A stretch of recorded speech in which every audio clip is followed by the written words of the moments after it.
ఉపాధ్యక్షుడు అప్పారావు గారు,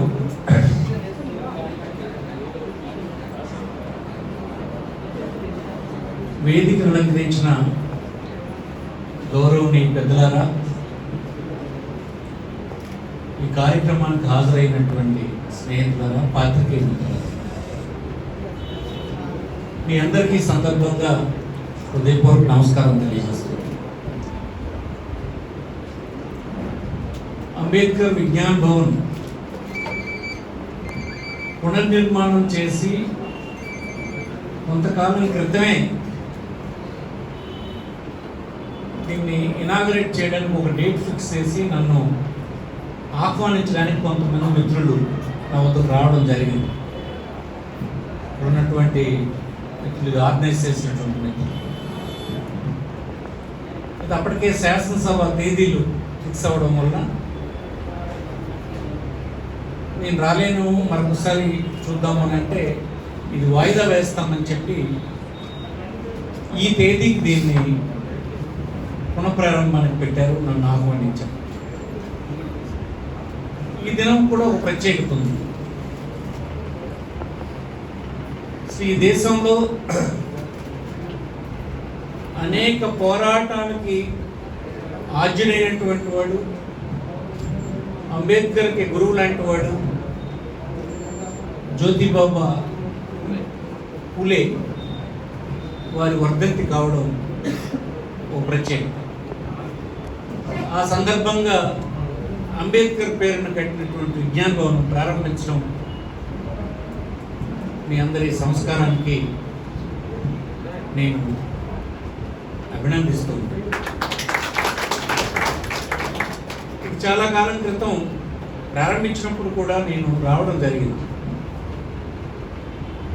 మళ్ళీ ఇప్పుడు కొత్త తరం వాళ్ళు ఇంకా ఆధునీకరించాలని పాడైనటువంటి భవనాన్ని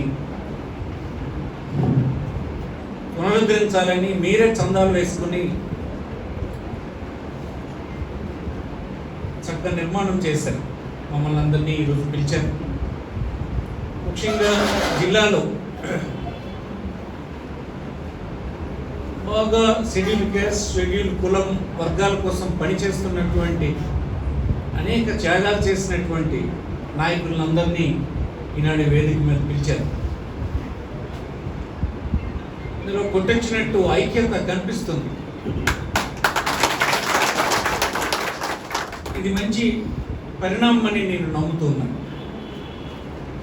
షెడ్యూల్ కులంలో ఉన్నటువంటి చిన్న చిన్న ఉపకులాలు ఇవన్నీ కలిసి మీరు ఆర్గనైజ్ చేస్తారు. ఇది మంచి పద్ధతి. అంబేద్కర్ చెప్పినటువంటి విషయంలో సమీకరించు అనేటువంటి మాటను మీరు పుణిపుచ్చుకొని వెళ్తున్నట్టుగా కనిపిస్తుంది. సమీకరించడంలోనే ప్రజాస్వామ్యంలో శక్తి ఉందని మీరు ఆ మాట ఎందుకు చెప్పారంటే, సమీకరించడం సంఖ్య అనేది ప్రజాస్వామ్యంలో అన్నింటినీ డీల్ చేస్తుంది. అందుకోసం ఆ సమీకరించడాన్ని ఎప్పుడు మీరు మర్చిపోవద్దని మనం చేస్తాం.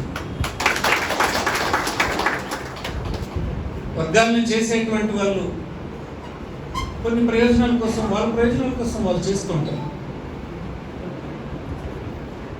కానీ ఆ సంఖ్యను తగ్గకుండా, విడిపోకుండా చూడాల్సినటువంటి బాధ్యత ఈ వర్గాల క్షేమాన్ని కోరినటువంటి నాయకులు ఎప్పటికప్పుడు హెచ్చరిస్తూ సమకూర్చాలని దీనికి ఉన్నటువంటి నాయకులందరికీ విజ్ఞప్తి చేస్తున్నారు.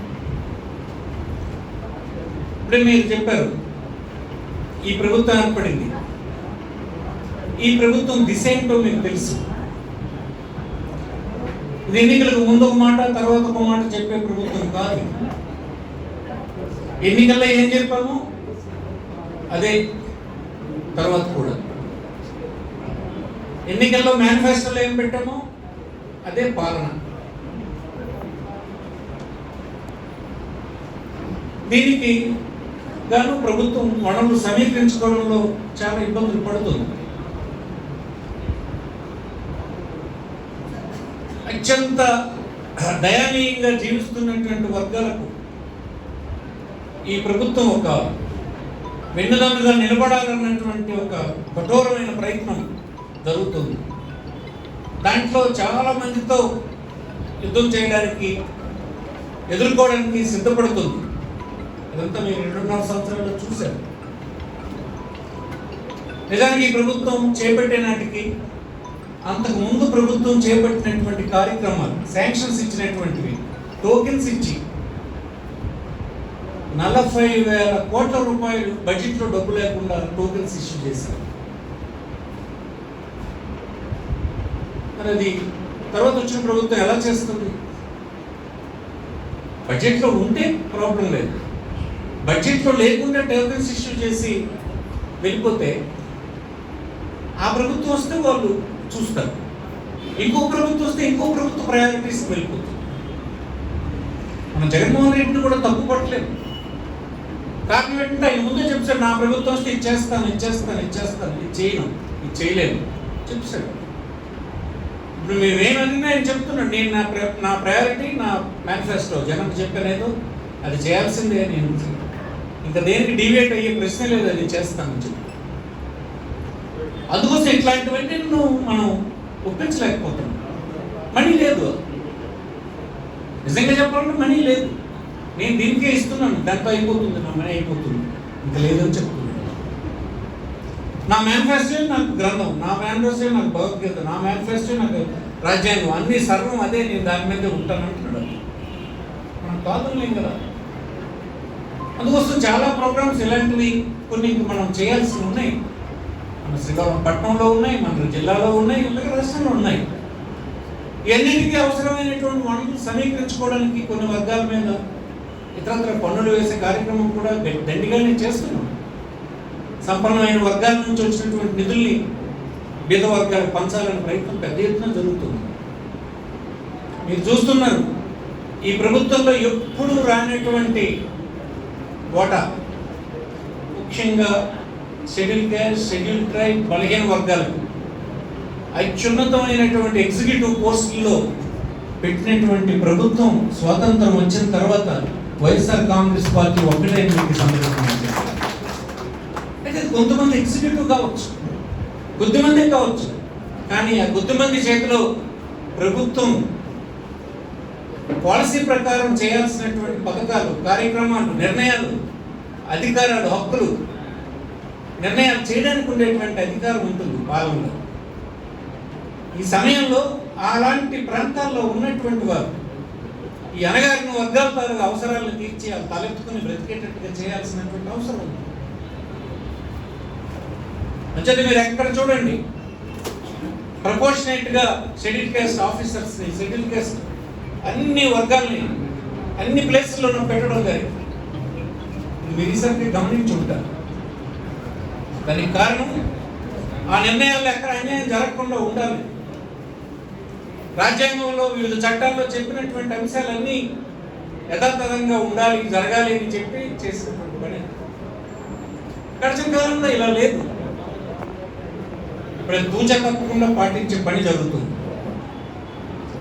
ఈ ప్రభుత్వం మొదటి నుంచి షెడ్యూల్ క్యాస్ట్, షెడ్యూల్ ట్రైబ్, బలహీన వర్గాల తాలూగా అవసరాలను గుర్తించి చేస్తున్నాం. ఇంకా చేయాల్సి ఉంది. ఒక 4 సంవత్సరాలు, 3 సంవత్సరాలు, 5 సంవత్సరాలు ఈ పరిస్థితులన్నీ మారిపోతాయని నేను అన్నాను. కానీ తప్పనిసరిగా ఇంకొక ప్రభుత్వం వస్తే ఇలాగ చేయాల్సిన అవసరం ఉంటుందన్నటువంటి వరవడి పెట్టేది మాత్రం ఈ ప్రభుత్వం అవుతుందన్నటువంటి విషయాన్ని ఈ సందర్భంగా విజ్ఞప్తి చేస్తాను. ఇక లీడర్స్కి, ఈ వర్గాలకు నాయకత్వం వహిస్తున్నటువంటి మారుతున్నటువంటి కాలానికి తగ్గట్టుగా కొత్త తరాన్ని మనం తయారు చేయాల్సినటువంటి అవసరం ఉంది. ఇప్పుడే నాకు అన్ని కృష్ణారావు గారు చెప్పారు, ఇక్కడ వాళ్ళంతా కష్టపడి ఇది నిర్మాణం చేస్తే అనేక మందికి దారి చూపించింది, ఎంతోమందికి ఇది వెలుగునిచ్చింది. ఆ వెలుగునిచ్చినటువంటి వాళ్ళు మళ్ళీ వారి కంట్రిబ్యూషన్ తర్వాత నెక్స్ట్ జనరేషన్కి అందిస్తూ ఉండాలి. ఇప్పుడు అవసరం తగ్గట్టుగా మనం తయారు చేయవలసిన అవసరం ఉంది. ఏ రంగాలు ఇప్పుడు దేశంలోనూ ప్రపంచంలోనూ ముందుకు పోవడానికి అవకాశం ఉందో అలాంటి రంగాలను ఐడెంటిఫై చేసి వాటికి తగ్గట్టు ఈ వర్గాలను తయారు చేసేటువంటి పని నాయకత్వం చేయాల్సిన అవసరం ఉంది. మనం ఇంకెవరితో పోరాటం చేయాల్సిన అవసరం లేదు. మీకు పోరాటం చేయకుండానే ప్రభుత్వం మీ వైపున ఉంది. ఈ ఇచ్చినటువంటి సదుపాయాలు అందిపుచ్చుకొని ఇతర అభివృద్ధి చెందినటువంటి వర్గాల స్థాయికి ఎదిగేటువంటి పని వైపు అందరినీ దోహదం చేయాలి. దానికి చాలా క్రమశిక్షణ కావాలి, కష్టపడే మనస్తత్వం కావాలి, చదువుకుని అన్ని రకాల అవకాశాలను అందిపుచ్చుకునేటువంటి పని చేయాలి. ఇది ఎప్పుడూ మనం మన పిల్లల్ని అందరికీ బోధిస్తూ ఉండాలి. ఇవాళ మీరు చేసినటువంటి ప్రయత్నం చిన్నదే కావచ్చు, చాలా ఆదర్శప్రాయమైంది. మీ అంతలు మీరుగా నిధులు ఎత్తుకుని ఎవరి వైపు చూడకుండా ఇది బాగు చేసి అందరినీ పిలిచి అన్ని వర్గాలని పిలిచి సమైక్యంగా చేస్తున్నటువంటి ప్రయత్నానికి నా హృదయపూర్వక అభినందనలు తెలియజేస్తూ దీంట్లో పార్టిసిపేట్ చేసినటువంటి మిత్రులందరికీ మరొకసారి నేను అభినందిస్తూ ఉన్నాను. మీద మీరు చెప్పినటువంటి కార్యక్రమం చూద్దాం. నాకు ఎప్పుడు లేదు, పెద్ద మొత్తమేం కాదు, 100 కోట్లు 1000 కోట్లు ఖర్చు పెట్టగలిసాం. కానీ ఈ ప్రభుత్వం నాటికి మన కార్యక్రమాలు భారమైన బాగా అంటే ప్రయారిటీ ఇవ్వాలని పెట్టుకున్నాం. అవి ఇవ్వాల్సిందే. అణగారిన వర్గాలకు ఇచ్చేటువంటి సదుపాయాలను ఇవ్వాల్సిందే. వాళ్ళు ఈ ప్రభుత్వంలో హాయిగా ఉండాల్సిందే అని చెప్పి ఎప్పుడు ఇవ్వనటువంటి ఇళ్ళ స్థలాలు ఇవ్వడం జరిగింది. పెద్ద ఎత్తున మనీ సపోర్ట్ ఇచ్చే కార్యక్రమం ఏ మధ్యవర్తి లేకుండా చేసే పని చేయడం జరిగింది. ఎక్కడ బ్రోకర్లు డబ్బులు మధ్యలో పిండే వాళ్ళు లేకుండా చేయడం జరిగింది. డైరెక్ట్గా ప్రతి వాళ్ళకి అకౌంట్లో వేసేటువంటి మనీ వేసేస్తున్నాం. ఎవరి రికమెండేషన్లు ఏవి లేకుండా. ఇవన్నీ ఏంటంటే బలహీనుడికి ఇబ్బంది పెట్టేవి మిగతా పనులన్నీ. ఇవి లేకపోతే బలహీనుడికి ఏ ఇబ్బంది ఉండదు.